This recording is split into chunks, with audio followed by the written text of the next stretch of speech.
And talking of animal predictions, well, Stephen Sangster joins us now, an ancient woodland restorer from Orpington. His chickens have been taking Twitter by storm with their scarily accurate psychic predictions.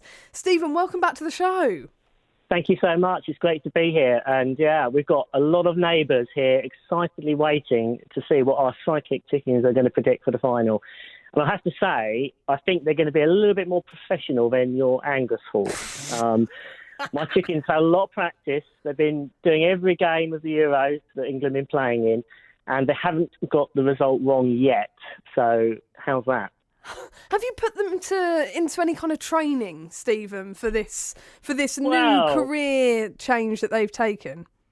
My daughter let slip to the neighbours earlier on that I'd been training them to go to the England side earlier on with the strawberries, because we put strawberries at either end of the pitch that we've set up here. But I'm not saying there's been no foul play, no wild foul play here. So it's going to be a fair match. Right, just sort of put our minds at ease, because I've seen lots of videos online. Now, everyone knows that I have my own animal sanctuary, lots of different creatures and critters of all shapes and sizes. And I've seen lots of videos where there are buckets, what seems like bottomless buckets. And this, the kind of, the skeptic in me is kind of looking at thinking, have they not just put the food in the England bucket, which then obviously makes the animal go over and wander over, stick their head in the England one? Have you rigged this in any way, Steve? No, I mean, I will share the footage, because we've got cameras set up. We've got an aerial camera over the pitch. We've got cameras in the goals. We'll share it on Twitter later, and I'm sure you'll retweet it, so your viewers can watch for themselves, see how fair it is. And yeah, it's a genuine match. Now, for those who can't see you right now, Steve, can you paint us a picture of the setup that you have so professionally built? Yeah, we spent all weekend making this little stadium, so we put up a gazebo in the back garden. It's about 3 metres by 3 metres.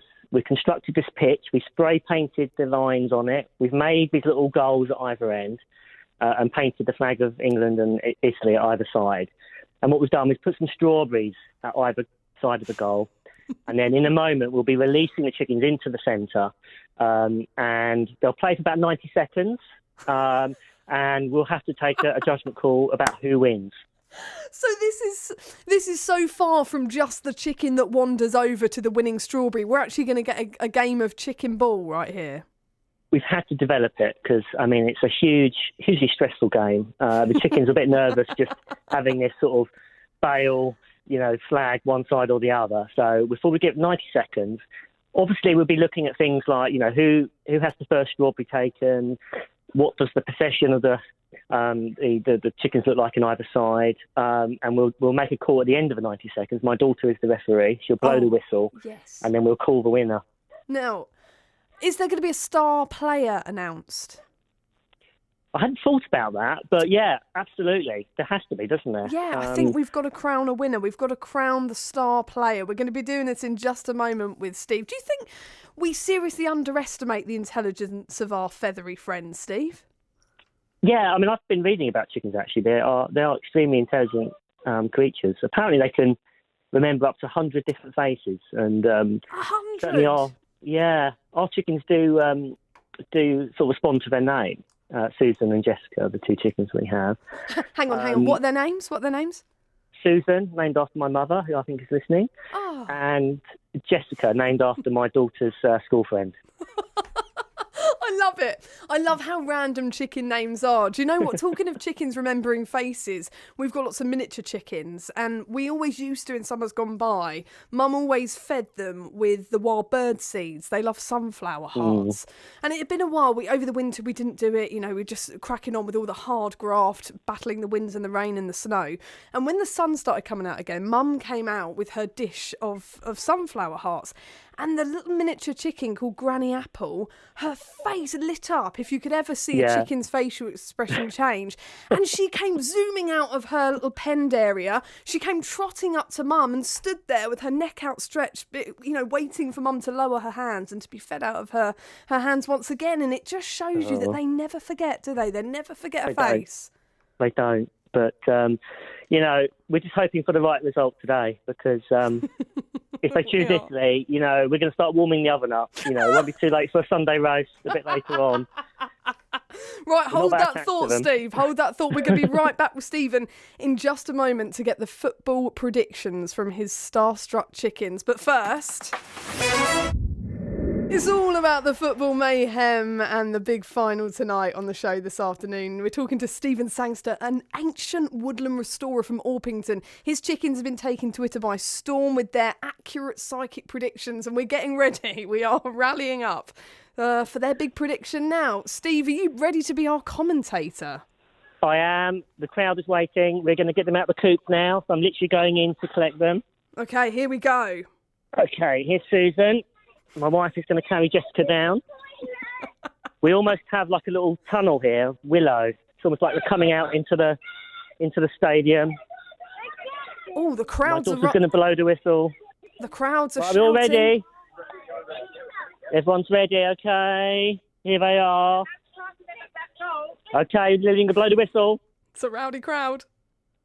And they're off. They're off. Oh, there's a lot of passing in the middle. Oh, Susan's going towards... No, I thought it was going to be an England goal here, but no. They are definitely in the Italian side. They're just nibbling at the grass at the moment. They haven't spotted the strawberries in the goal. No. Not yet, but like I said, we've got 90 seconds to play. I'm sure it won't take long. Maybe if the crowd at the England end can point to the strawberries, that might help direct them to where the goal is. Oh, Susan spotted one. No. Oh, there's a lot of passing. There's a look at the Italian side. No, it's a foul. It's a foul on the Italian. We almost thought it was going to be an Italian goal then. Oh, Susan. As she's seen, there's still a lot of passing in the centre. Oh, it's going in. It's an England goal! Way! Yes! It's an England goal! Oh my God, the last minute. Yeah. Is that the last whistle? Oh, there goes the final whistle. Susan is devouring the Susan! strawberries. Susan has She's done another it! goal, but it's too late. The whistle's gone. The whistle's gone. What a star Oh, my Susan is. goodness. Tell us, Stephen, what does a chicken goal look like? Well, it was great. I mean, she kind of spotted it out of the sort of centre pitch. She went straight in, didn't she? And oh my goodness, there's no Italian defence whatsoever. She went straight past them. Oh, come on, give us a reaction of your neighbours. You've got lots of people popping their heads up over the fence, joining you in the garden. Who have you got with you? Well, I've got my next door neighbour Will here.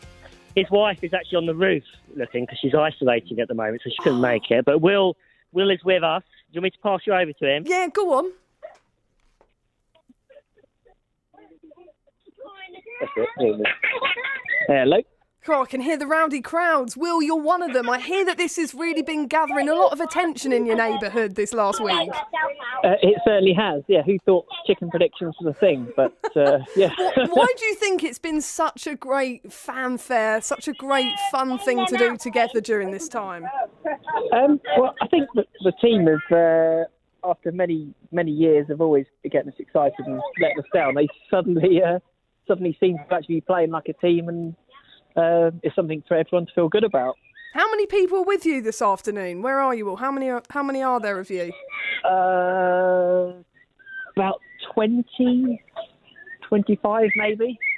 I can hear the whistles, the Yeah, screaming, the the whistles are still going, shouting. Yeah, I thought it was over. yeah. I love that you've got, that real community spirit, those with you, those on the roofs, hanging out the windows that actually can't be down in amongst the mayhem. What have you all got planned this afternoon ahead of the game? Well, we've got a massive barbecue planned, and then just hoping for a win. Gosh, are you watching indoors, outdoors? We're going to set the projector up, and we'll be watching it indoors. Oh, sounds absolutely epic. Pass me back to Steve, the man of the Yeah. moment. Let's hear Will do. Here he what he's is. going to be doing to celebrate tonight. Thanks, I'm Will. loving the Hi, look, shouting. Anna. Steve, what are you going to be doing to celebrate tonight? Who will you be with? Well, I tell you what, I was more stressed about this England chicken game than I am actually about the match. So I'm going to lie down now. Hopefully I'll wake up before the match is on. Oh, I mean, how's it felt for you, Steve, hosting these chicken games and the predictions, bringing the neighbourhood together after such a long time? It's been great. I mean, yeah, if you said to me at the start of the tournament that my chickens would actually have an agent and would be selling their videos all over the internet, I would have thought you'd been mad. But then again, if you told me England was in the final, I thought you'd been mad as well. So it's just been a bit crazy. And, what started out as a little kind of thing, sharing on our social media with the chickens sort of exploded from there, really. But it's been great to get the whole neighbourhood excited about it. And, this is the first time I've seen some of the neighbours, for getting on for 18 months now. So it's lovely. Oh, a day to remember, Steve. Yes. So hopefully we get the result we need later. And I think there's two massive things on our sort of favour for later. One is we've got a massive crowd at Wembley behind the team. And the second thing is I think it's going to be heavy rain. And, of course, the English are very used to playing in heavy rain. Yeah. So the Italians will not like this. So I'm feeling optimistic. Give us your predictions for tonight. We've heard from the star celeb chickens. What about you, Steve? How do you reckon it's going to end tonight? Well, the chickens actually probably know more about football than I do, in all fairness. So, but based on their performance, it was a very, very nervy start. Not much happening until, a last-minute win by England. So I think it's going to be probably a 1-0 win to England, I'd say, based on that. It's going to be close. Steve, stay where you are. Hang on the line. Cricket update. Because Kent's cricketers are hosting Sussex at Canterbury today. What a weekend of sport we're experiencing. Matt Cole is there for us. Matt, what's going down? Well, I don't think even the psychic chickens could have predicted what we had today. The game starting an hour late this morning at Canterbury because Kent have a COVID case in their camp, which means that 14 of their players are now isolated for 10 days. They spent, at least that hour this morning and some last night assembling a team to play today, which means 5 players making their debut for Kent against Sussex, one of whom, teenager Jazz Singh, from Wilmington, out of Wilmington Academy in Dartford, has taken 3 wickets. An incredible day for him. It's been unprecedented all round for us. Sussex 94 for 4, and this threadbare makeshift Kent side is doing pretty well against Sussex at the start of cricket week. So Sussex 94 for 4 then. Kent bowling first at Canterbury. Commentary continuing via the BBC Sport website and app. The sound of England. Arms in the air. Football's coming home. They're singing. Only football can make you feel like this. BBC Radio Kent. You're listening to me, Anna Louise, with an absolute mayhem of a show this afternoon, all about the football. We're back with our forest. Our forestier. Stephen, are you not celebrating out in the forest this afternoon? No. Cut a long story short, I can't get down there at the moment. But and to be honest, there's so many foxes down in the woods. I don't think our star players would last very long. I didn't. And by the way, we have just announced the player of the match. If you're interested, go on. It has to be Susan with that goal, that last-minute goal. Do you know what I was actually a bit, kind of sceptical about all this, Steve. I thought, I know my chickens. I know how they absolutely bring the chaos. And when you said that there's 90 seconds to play a bit of football and then they'll make their prediction, I thought, we're going to be here all afternoon. I'm going to have to go to the travel. We're going to have to play tunes until something happens. But no, right on cue, Susan, she came out on top. I don't know if you realise, because obviously you have your own chickens, but they love the colour red. And that could be one of the reasons, it's an instinctive thing. It could be one of the reasons why the England flag has done so well in our predictions, because they see the red and they tend to go for it. So they love strawberries. And the homegrown strawberries, by the way. We've grown them in the garden. Oh, very nice. I'm very jealous, Steve, that we can't be there with you this afternoon, although it's felt like we have been with your neighbourhood, your neighbours, real bringing the audience vibe. I'm loving it. Steve, before you go, we are taking requests this afternoon, the songs you want to hear, sing to, chant and belt ahead of tonight's game. What is it going to be for you? I think there can only be one song after that result we've seen, and that's The Three Lions, It's Coming Home. Here we go. The next one is always the best chance.